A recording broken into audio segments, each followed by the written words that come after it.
Hello students. मेरे पहले video में आपने जी को ग्रेविटेशनल फोर्स के बारे में अपने स्टडी करी। अब इस वीडियो में आप देखेंगे thrust, pressure, buoyancy, Archimedes principal और रिलेटिव डेंसिटी को एक्सप्लेन करेंगे। सबसे पहले थ्रस्ट और प्रेशर किसे कहते हैं हम उसको देखने जाएंगे। थर्स और प्रेशर, एक्चुअली मैं यहाँ पर आपको बताना चाहूँगा कि जो प्रेशर होता है वो यूनिट एरिया पर लगाया गया फोर्स होता है। अब यहाँ पर सबसे पहले हम थ्रस्ट में लिख रहा हूँ कुछ इस तरीके से, जैसे देखिए थ्रस्ट है, एक्चुअली ये भी एक प्रकार का थ्रस्ट, ये एक प्रकार का फोर्स ही है। मीन्स हम फोर्स को ही थ्रस्ट कहते हैं, पर डिफरेंस क्या है उसको अपन देखेंगे। और बियोंसी, ठीक है ना, बियोंसी को भी हम क्या बोलते हैं, बियोंसी को भी हम बियोंसी बियॉन्सी।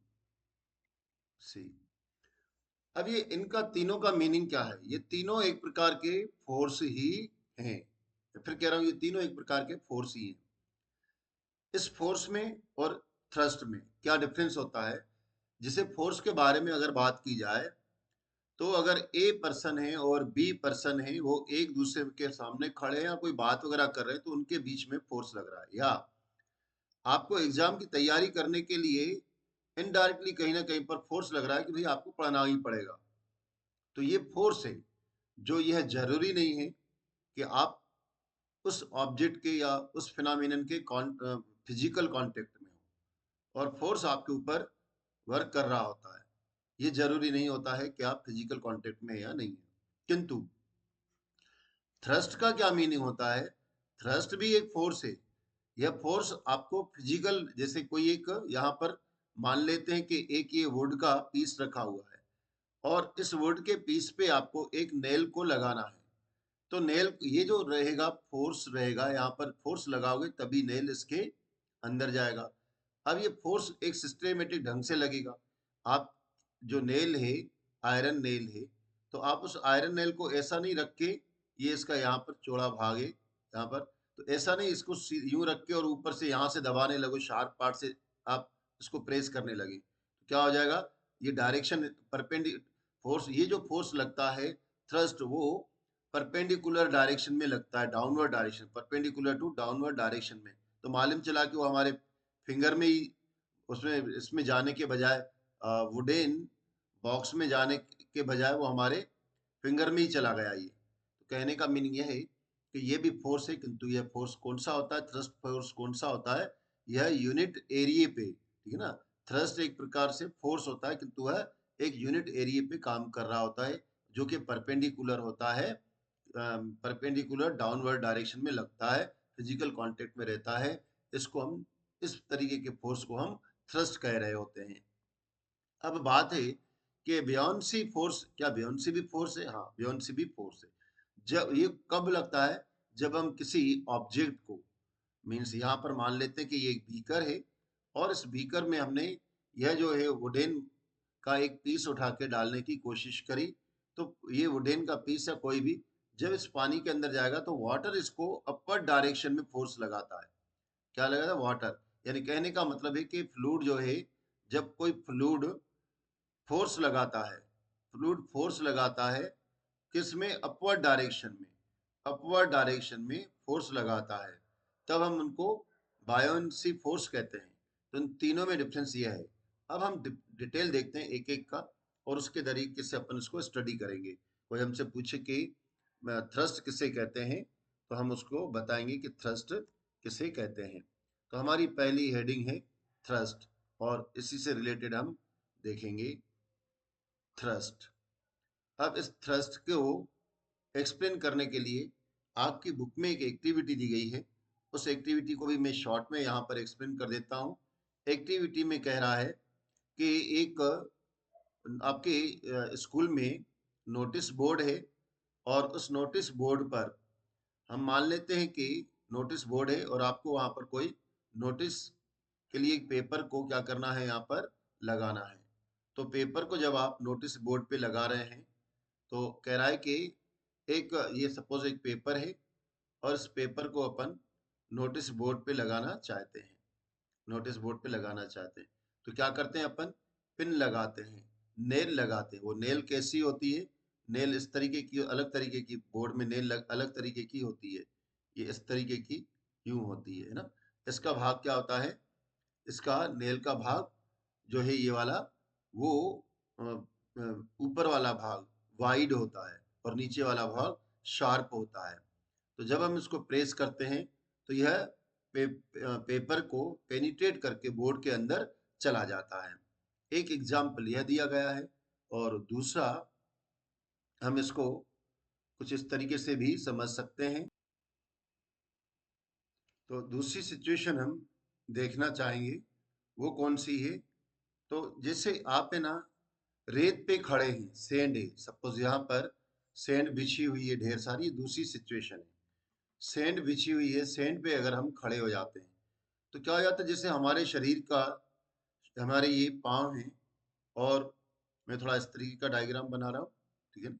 ये हमारे पाँव हैं, ये क्या हो जाएंगे रेत पे, अगर आप खड़े हो जाते हो तो क्या हो जाते हैं, ये इस तरीके से अपन ने बनाया, क्या हो जाएगा, ये अंदर बहुत आसानी से चले जाते हैं। यानी यूं कहें कि रेत पे अगर ये सैंड है ना, सैंड, तो इस पे खड़े हो जाएंगे तो मन अंदर आसानी से, हमारे डीप में काफी ज्यादा अंदर तक, डीप में हमारे जो फीट है वो रेत के अंदर पेनिट्रेट हो जाते हैं, अंदर चले जाते हैं, अंदर चले जाते हैं।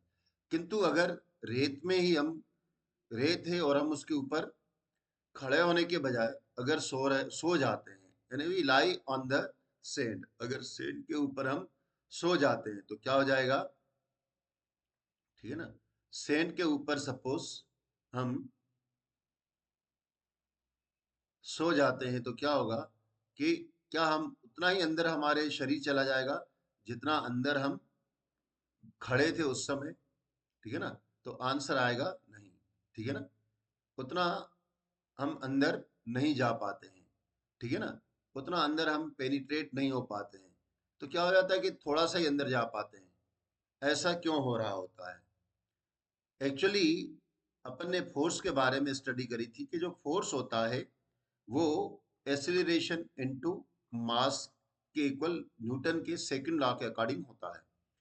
इसका मतलब यह है कि अगर ये फोर्स बढ़ेगा, मास बढ़ेगा तो फोर्स भी बढ़ेगा, और अगर फोर्स बढ़े, ये अगर टोटल इनका प्रोडक्ट अगर बढ़ रहा है तो क्या हो जाएगा कि ये एक्सीलरेशन को थोड़ी देर के लिए आप एक्सीलरेशन न समझ के रनिंग समझ लो, या मोमेंट समझ लो कि मोमेंट हो रहा है, मोमेंट हो रहा है। तो क्या हो जाएगा कि अगर मास बढ़ रहा है तो फोर्स उसके ऊपर ज्यादा लगेगा। अब फोर्स ज्यादा लगेगा तो क्या हो जाएगा कि इसको मूव ज्यादा करना चाहिए था। अब यहाँ पर क्या है कि यहाँ फोर्स की जगह पर मैं थ्रस्ट कह देता हूँ, ठीक है ना, थ्रस्ट। अगर आपका मास, आपने क्या करा, आप खड़े हो तो आपका पूरा मास का जो वेट है, मास का वेट वो यहाँ पर एक परपेंडिकुलर हो गया, परपेंडिकुलर हो गया, तो मास तो आपका फिक्स है, मास आपका फिक्स है, और वो पूरे मास का जो है एक जगह पर इकट्ठा होने के कारण पूरा का पूरा प्रेशर कंसंट्रेट होके परपेंडिकुलर होकर नीचे चला गया। जब आप सो गए तो मास तो उतना ही है, किंतु प्रेशर क्या हो जाएगा, मास इतना है तो आपका जो प्रेशर है वो पूरे में फैल गया, एक प्रकार से फोर्स पूरे में फैल गया। तो प्रेशर पूरे में फैलने के कारण उतना प्रेशर सैंड के ऊपर नहीं लग पाया, थोड़ा थोड़ा लग रहा है परपेंडिकुलर। यहाँ पर सपोज मान लो कि यहाँ पर टू टू टू करके लग रहा है, इस तरीके टू टू टू करके लग रहा है, इसको अपन टू मान लेते हैं। तो इतना अंदर आपको नहीं ले रहा, पर यहाँ पर तो क्या है कि आपका अगर मान लेते कि 10 फोर्स है तो 10 का 10 ही फोर्स कहाँ पर लग रहा है, सीधा परपेंडिकुलर सैंड में लग रहा है। तो इस तरीके से हम यह कह सकते हैं कि जो थ्रस्ट रहता है वो काम करता है एरिया के ऊपर। तो एरिया के ऊपर जो थ्रस्ट काम कर रहा होता है, यानी यहाँ हम कहेंगे कि जो force acting on the object perpendicular होता है, परपेंडिकुलर टू द सरफेस में। यहाँ पर इसकी डेफिनेशन क्या लिखूंगा कि थ्रस्ट क्या है कि इट इट इज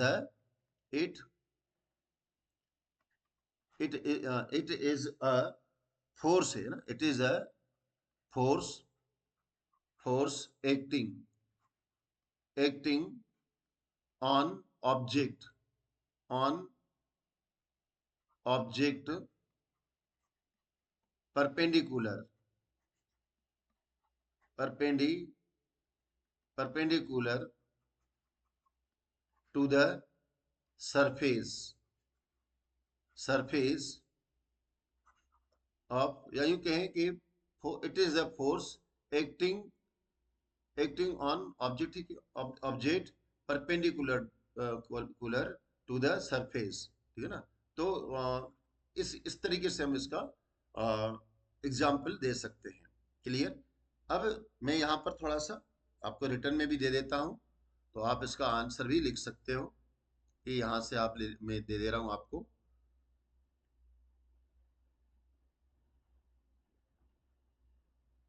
अब आपके पास आएगा क्वेश्चन, अगर कोई पूछे तो क्या बताएंगे अपन कि यह क्या है। फोर्स है, इसका आंसर है आपका व्हाट इज द फोर्स। तो आप इसका आंसर दे सकते हैं। मैं पहले इसको रब करके पूरा यहाँ पर इसका आंसर लिख देता हूँ। कॉपी वगैरह में नोटबुक में लिखना चाहें तो लिख सकते हैं। फिर ये आपका आंसर है व्हाट इज द थ्रस्ट। तो हमारा आंसर रहेगा कि the force is acting perpendicular to the surface of the, यहाँ सेंड नहीं करेंगे, ऑफ द ऑब्जेक्ट लिखेंगे। The force acting on object perpendicular to the surface is called thrust. ठीक है ना। क्या यहाँ से आंसर लिखेंगे, कहाँ से? The force acting on an object perpendicular to the surface is called thrust. Clear. आप चाहें तो इसका स्क्रीनशॉट ले लें, मैं इसको रख करने जा रहा हूँ। अब है प्रेशर क्या है। तो मैंने जैसा कि आपको बताया कि प्रेशर हम किसको कहते हैं, तो यहाँ पर प्रेशर में और थ्रस्ट में क्या डिफरेंस है। देखो, प्रेशर किससे कहते हैं, अभी तक अपन थ्रस्ट को अगर छोड़ देते थे तो अपन बोलते थे कि force acting on unit area is known as force acting on unit area, यहाँ पर मैं एरिया लिख देता हूँ, area is known as pressure. पर क्योंकि हम थर्स्ट के रिलेशन में बोल रहे हैं तो हम इसको क्या बोलेंगे, pressure. What is a pressure, तो pressure is a thrust. Pressure क्या है, thrust acting on unit area is known as pressure. इसको अपन इस तरीके से फार्मूले के रूप में भी लिख सकते हैं। तो यह था इसका आपका जो अभी देखो प्रेशर, या हम पहले इसके अगर प्रेशर की यूनिट निकालेंगे तो प्रेशर एक्चुअली इसकी यूनिट पास्कल के रूप में ली गई थी। और क्योंकि एक साइंटिस्ट था ब्लेसे पास्कल, ब्ले से ब्ले ब्ले से पास्कल के सम्मान में, ब्ले से, मैं फिर से इसको लिख दे रहा हूँ, ब्ले से पास्कल, ठीक है ना, उसके सम्मान में। अब इसको यूनिट एक्चुअली क्या हो जाएगी, थ्रस्ट यानी कि न्यूटन, और आपको मालूम है कि एरिया का मीटर स्क्वायर होगा, तो इजिकल्स टू न्यूटन मीटर पर स्क्वायर, ये होता है। और ये इसको किसके नाम से जाना जाता है, पास्कल के नाम से। तो प्रेशर को अपन इसके यूनिट है पास्कल, ठीक है ना। और मैंने बताया पास्कल साइंटिस्ट के सम्मान में रखा गया इस तरीके। और बाकी यहाँ पर जो थ्रस्ट है, तो थ्रस्ट का तो वही होता है जो कि फोर्स का होता है ना, न्यूटन। न्यूटन यहाँ पर मैंने थ्रस्ट के लिए लिखा है न्यूटन, तो इसके लिए फोर्स के या थ्रस्ट का जो क्या रहेगा यूनिट, न्यूटन। न्यूटन। और एरिया के लिए मैंने क्या बताया, एरिया के लिए मीटर स्क्वायर। तो इस तरीके से इसका ये थ्रस्ट का यूनिट होता है। अब ये था आपका थ्रस्ट का, थ्रस्ट के बारे में बता दिया। अब हम बायोन्सी देखते हैं क्या होती है और ये किस तरीके से इसको अपन एक्सप्लेन करेंगे। तो ये बायोन्सी, एक मिनट और कंट्रोल। तो बायोन्सी फोर्स किसे कहते हैं, बियॉन्सी, बियॉन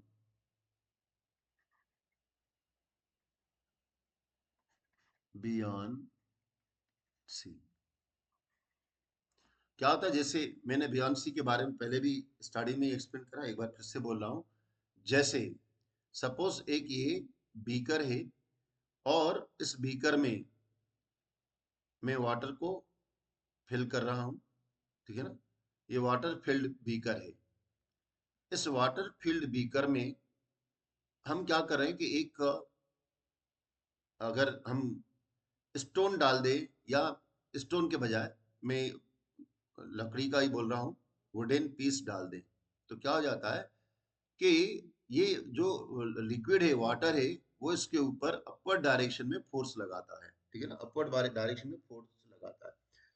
इसी को अपन जो लिक्विड के थ्रू अपवर्ड डायरेक्शन में लगाया गया फोर्स होता है, उसको ही हम बायोन्सी फोर्स कहते हैं।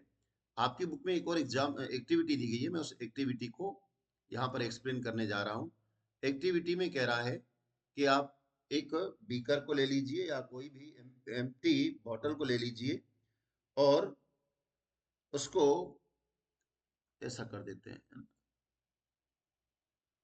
पहले मैं ये बता दे रहा हूँ एक्टिविटी में क्या दिया, फिर एक्टिविटी को अभी मैं यहाँ पर पूरा डिटेल बता दे रहा हूँ, ठीक है ना। तो कहना क्या चाह रहा है वो देखो। अपन क्या करेंगे, एक बॉटल को लेके, कोल्ड ड्रिंक वगैरह की बॉटल ली, और उसका वो एम्प्टी बॉटल है, यानी खाली बॉटल है, ये खाली बॉटल है। इसको अपन ने ढक्कन लगा दिया, यानी इसको अपन ने पेक कर दिया। इस और इसमें सपोज बहुत बड़ा ऐसा एक होजे है या बीकर है, कंटेनर है, जो भी मान लीजिए। इसको अपन पानी में डुबोने की कोशिश करेंगे। बॉटल को पानी में जब डुबोएंगे तो ये बॉटल डूबती नहीं है, आपको बहुत प्रेशर लगाना पड़ेगा। जैसे ही अंदर आपने उसको छोड़ा, वापस ये बाहर आ जाती है। ऐसा क्यों? जबकि हम एक आयरन का पीस डालते हैं, वो चला जाता है और वो अंदर चला जाता है। तो इसके बॉटल को डुबोने पर बॉटल ऊपर क्यों आ जाती है, ठीक है ना, कौन इसको ऊपर ला रहा है? तो इसको एक्टिविटी को मैं आपको बताने जा रहा हूँ, पूरी बुक के अकॉर्डिंग एक्टिविटी को एक्सप्लेन कर रहा हूँ। और सिंपल बात तो यह है, मैं आपको पहले ही बता चुका कि ऐसा इसलिए हो रहा होता है क्योंकि ये जो बॉटल को जब अपन डालते हैं एक्टिविटी 9.4 और पुरानी बुक में 10.4, आपको है ना, ये दोनों में शायद यही है, नई बुक में भी यही है, पेज नंबर ही बस चेंजेस है। तो इसको अपन, ये देखिए,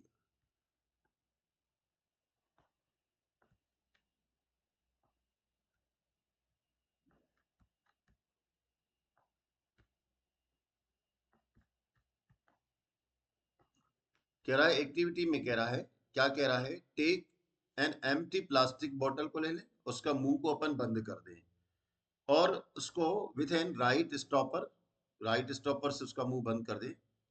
अब इस बॉटल को एक बकेट में, जो कि पानी से भरा हुआ हो, मैंने यहाँ पर बीकर बनाया था, बस फर्क इतना है, ठीक है ना।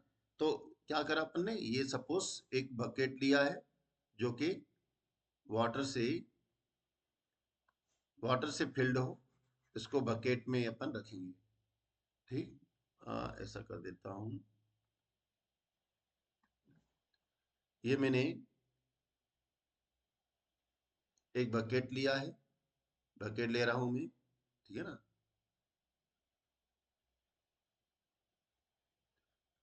और इसको बकेट को मैं पानी से भर देता हूँ, ये वाटर से भरा हुआ है। और इसमें क्या कर रहा हूं मैं ये पानी एक बॉटल है, कोल्ड ड्रिंक वाली, जिसको स्टॉपर से, मैं तो स्टॉपर के बजाय सीधा बोल रहा हूँ, मैं इसको ढक्कन लगा दिया, इसको पिक कर दिया, ठीक है ना। तो कह रहा है कि इसको बकेट में देखिए। अब इसको कह रहा है कि यू सी दैट, इसको put in the bucket, bucket में रख दीजिए, और आप देखिए कि ये फ्लोट कर रही होती है, तैर रही होती है। अब आप उसको पुश करिए पानी के अंदर, आप क्या फील करोगे कि आपको अपर डायरेक्शन में फोर्स लग रहा है, और ट्राई कर रही है, जो फिर से ट्राई करी, आप ये अंदर चली जाए, किंतु बहुत डिफिकल्टी होगा कि आप इसको डीपर और डीपर नीचे तक ले जाओ, खाली बोतल को पानी के अंदर आपको फोर्स लगाना पड़ेगा, ठीक है ना। और अगर आप छोड़ दोगे तो वापस आ जाएगी। तो this indicate that water exert a force on the bottle in the upward direction. The upward force exactly by the water goes on water goes on increasing as the bottle is pushed deeper till it is completely immersed. जो force है वो exactly जो लग रहा है वो और ज्यादा होता जाएगा। जितना आप इस बॉटल को नीचे ले जाएंगे उतना ज्यादा फोर्स क्या हो जाएगा, ऊपर की ओर इंक्रीज होता जाएगा, ऊपर की ओर बॉटल पे लगता जाएगा, जब तक वो पूरी रूप से डूब नहीं जाती है बॉटल पानी के अंदर। और पानी के अंदर पूरी डूब गई तो ये नहीं निकले, क्यों हो जाता है, क्योंकि पानी ये जो कंटेनर है ना वो कहीं ना कहीं पर जितना अगर आप नीचे आ रहे हो तो कंटेनर क्या कर रहा है, ये कंटेनर उतना उतना अर्थ के निकट आ जा रहा है, अर्थ के नियर आ रहा है। और अर्थ के नियर आ रहा है तो केवल एक ही फोर्स नहीं लगता है कि वाटर ऊपर फोर्स लगा रहा है, नीचे भी फोर्स लग रहा है। कौन सा, अर्थ के द्वारा, जिसको आप कौन से, ग्रेविटी कहते हैं। ग्रेविटी फोर्स लग रहा होता है। तो ग्रेविटी अगर कोई, जैसे अपने स्टोन को अपन ने डाला और स्टोन डूब गया, पर डूब गया तो इसका मतलब नहीं कि स्टोन के ऊपर पानी ने, वाटर ने फोर्स नहीं लगाया, लगाया, परंतु ग्रेविटी फोर्स ज्यादा होने के कारण जो स्टोन है वो नीचे तक पहुंच गया। ठीक है ना। इसका एक और एग्जांपल मैं दे रहा हूं, पर पहले इसको देख लें अपन। कि now release the bottle, it bounces back to the force और to the back to the surface. और अगर इसको अपन रिलीज कर देंगे तो बाउंस हो जाएगी ये बॉटल और वापस सरफेस पे आ जाएगी। Does the force due to the gravitational attraction of the earth act on this bottle? क्या इस बॉटल पर ग्रेविटेशनल फोर्स अट्रैक्ट करता है? तो if so, why does not bottle stay immersed in water? It is released. How can you immerse the bottle in water? कह रहा है कि अगर ये बॉटल अगर हम नीचे कर रहे हैं तो क्या इसके ऊपर ग्रेविटेशनल फोर्स लग रहा है? तो हमारा आंसर है हाँ, लग रहा है। अगर लग रहा है तो फिर अगर हम फोर्स को छोड़ देते हैं, अपन हाथ को छोड़ देते हैं, तो ये बॉटल वापस क्यों आ जाती है? तो भाई ग्रेविटेशनल फोर्स तो लग रहा है, किंतु ग्रेविटेशनल फोर्स क्या होता है, इतना नहीं लग रहा है। कैसे होता है, वापस बात उसी को कह रहे हैं। बॉटल का एरिया ज्यादा है, ठीक है ना, मास कम है। एरिया ज्यादा है, मास कम है, ठीक है ना। तो क्या हो जाएगा, इस पे जो फोर्स लग रहा है वो पूरे ग्रेविटेशनल फोर्स पूरे पे लग रहा है, इक्वल लग रहा है। और ऊपर की और जो बायोन्सी फोर्स लग रहा है वो भी इस पे पूरे पे लग रहा है, जिसके कारण ये ऊपर आ जाती है। तो अब वॉल्यूम जो है इसका बढ़ गया। हालांकि यहाँ पर जो मैं बात बोल रहा हूँ उसको दूसरी तरीके से अपन आर्किमिडीज प्रिंसिपल से समझेंगे। पर मेरा कहने का मतलब यह है कि ग्रेविटेशनल फोर्स की वैल्यू कम होती है कंपेरिजन में बायोन्स फोर्स के या वाटर के द्वारा जो फोर्स लगा, इसलिए ये ऊपर आ जाती है। स्टोन का क्योंकि एरिया कम होता है, मास एक ही जगह पर कंसंट्रेट है, जैसे मैंने थ्रस्ट के बारे में बता के आया, मास इसका एक ही जगह पर होता कंसंट्रेट है, तो फोर्स भी इसका ज्यादा लग रहा, तो ग्रेविटेशनल फोर्स से ज्यादा ग्रेविटेशनल फोर्स से ये नीचे की ओर खिंच जाती है। और वाटर भी उतना ही फोर्स लगाना चाह रहा है, किंतु एरिया कम होने के कारण वाटर का जो फोर्स, बायोन्स फोर्स होता है, वो कम लग पाता है और ये ऊपर आ जाता है। तो यहाँ पर मैंने इस एक्टिविटी को एक्सप्लेन किया। अब बायोन्सी किसे कहते हैं, तो हमारा एक वर्ड में आंसर यह है कि जब किसी लिक्विड को वाटर में या किसी लिक्विड में डाल दिया जाता है तो वो क्या करता है, ऊपर की ओर फोर्स को एक्सपीरियंस करता है। इस फोर्स को ही अपन बायोन्सी कहते हैं। मैं यहाँ लिखवा के देता हूँ, पर मैं एक और इसका पहले एग्जाम्पल देना चाहूंगा कि आप लोगों ने अगर एक्सपीरियंस किया हो तो अच्छी बात है, नहीं किया हो तो कभी देख लीजिएगा।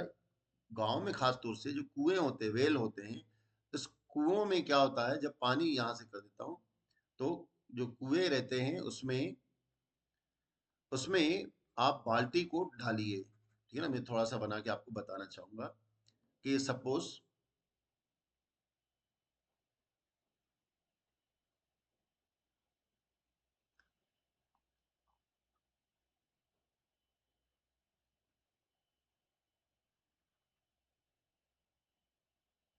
सपोज ये कुआं मैं बना रहा हूँ, है ना, और इस कुएं में यहाँ पर सपोज पानी भरा हुआ है यहाँ तक, ठीक है ना।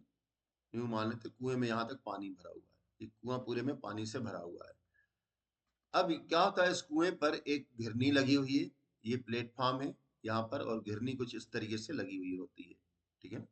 और आपने गांव में कहीं देखा होगा, ये इसमें एक, जिसको अपन घिरनी बोलते हैं वैसे इसको व्हील बोला जाता है। और यहाँ से एक बकेट को रस्सी से बांध कर, ठीक है ना, बकेट को रस्सी से बांध कर इसको इसमें वेल में पहुंचा दिया जाता है। जब ये बकेट इसके अंदर आ जाती है तो आप रस्सी को ढील देते जाइए, ये कुएं में बहुत नीचे तक पहुंच जाएगी। और फिर आप इसको क्या करिए, पुल करिए, यानी कि खींचिए आप इसको ऊपर की ओर। जब आप ऊपर की डायरेक्शन में इसको खींचेंगे, ठीक है ना, ऊपर की डायरेक्शन में खींचेंगे तो आपको ये, आप अपनी दो फिंगर से इसको खींच सकते हैं बहुत इजीली, वेरी इजीली। ये आपकी खींचती हुई ऊपर आएगी, किंतु जैसे ही वो वाटर की सरफेस पे आएगी और सरफेस से ऊपर खींचोगे तो आपको बहुत फोर्स लगाना पड़ेगा। तो वाटर के अंदर जब वो जा रही थी तो ग्रेविटेशनल फोर्स लग रहा था, किंतु जैसे आपने ऊपर खींचने की कोशिश करी तो जो वाटर के द्वारा इसके ऊपर फोर्स लग रहा है, बायोन्स फोर्स, उसके कारण ही अपन को बहुत हल्की फील हो रही है, लाइटर फील हो रही है। किंतु जैसे ही बाहर आ जाएगी तो अब क्योंकि वाटर से बाहर आ गई तो लिक्विड का कोई फोर्स नहीं लग रहा है। लिक्विड का फोर्स नहीं लगने के कारण केवल ग्रेविटेशनल फोर्स लग रहा है, और आपको ग्रेविटेशनल फोर्स के अगेंस्ट में काम करना पड़ रहा है, तो इसलिए आपको हेवियर लगना चालू हो जाती है। तो अब अपन लिखेंगे कि बायोन्सी किसे कहते हैं, उसकी डेफिनेशन को अपन देखेंगे। तो इस तरीके से हमने बायोन्सी ये देखा। तो बायोन्सी एक्चुअली क्या किसे कहते हैं, आप सुन लीजिए इसको। तो buoyancy as a force acting on object, object by liquid on upward direction is known as buoyancy, ठीक है ना। और या बायोन फोर्स या अपवर्ड थ्रस्ट भी इसको कहते हैं। अब यहाँ पर हमने आपको बता, नेक्स्ट टॉपिक है हमारा आर्किमिडिज्म प्रिंसिपल। तो ये आर्किमिडिज्म प्रिंसिपल किसे कहते हैं उसको अपन देखते हैं। सबसे पहले तो मैं आपको आर्किमिडिज्म प्रिंसिपल की डेफिनेशन बता देता हूँ किसे कहते हैं, उसके बाद अपन इसको डिटेल देखते हैं, ठीक है ना, ताकि आपको इसको अच्छी तरीके से आप समझ सकें। यहाँ पे आर्किमिडिज्म प्रिंसिपल के लिए मैं पहले तो डेफिनेशन दे देता हूँ, ठीक है ना, उसके बाद अपन इसको शॉर्ट में एक्सप्लेन कर रहे हैं आर्किमिडिज्म प्रिंसिपल को, ठीक है ना। तो आर्किमिडिज्म प्रिंसिपल क्या है, क्या होता है कि आर्किमिडिज्म एक साइंटिस्ट था जो कि इटालियन था, इटली का साइंटिस्ट था, और उसने इस फिनोमेनन को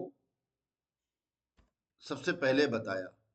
एक दिन वो क्या कर रहा था कि वाटर बाथ में बात कर रहा था, नहा रहा था, अचानक पूरा फुल वो जो वाटर बाथ था वो पूरा भरा हुआ था, और वाटर जो है एकदम से उसमें से क्या हो गया कि छिड़क के आ गया, बाहर आके गिरा। तब वो एकदम से चिल्लाने लगा कि आई हैव गॉट इट, मैंने इसको प्राप्त कर लिया। वो इसी बात को बोलना चाह रहा था। तो आर्किमिडिज्म प्रिंसिपल क्या है, कह रहा है कि when a body emerge fully और पार्शियली, है ना, फुल्ली और partially partially in a fluid, it experiences an upward force that is equal to the weight of the fluid displaced by it is known as Archimedes principle. इसको Archimedes एक short में मैं बता देता हूँ। जैसे आप क्या करिए, एक गिलास ले लीजिए और उसको फुल बिल्कुल पानी से ऊपर तक भर दीजिए। अगर ऊपर तक आपने इसको पानी से भर दिया, और फिर एक और कोई कंटेनर ले लीजिए, एक कंटेनर सपोज मैंने यहाँ ले लिया है एक, और इसमें अपन ने क्या करेंगे, एक, वापस वही मैं बोल रहा हूँ, कोई एक वुडेन का पीस लाके वुडेन पीस को इसमें डुबाइए। अब आप देखिएगा कि वुडेन पीस को आप प्रेस करना पड़ेगा तो पानी नीचे गिरेगा। जो पानी नीचे गिरा है ना, उसका वेट निकाल लीजिए। जब आप उसका वेट निकालेंगे तो आप शॉक्ड हो जाएंगे कि इस जो वाटर जो नीचे गिरा है आपका, उसका वेट इससे ग्रेटर है, किससे, वुड से, इसलिए ये वुड ऊपर तैर रही होती है।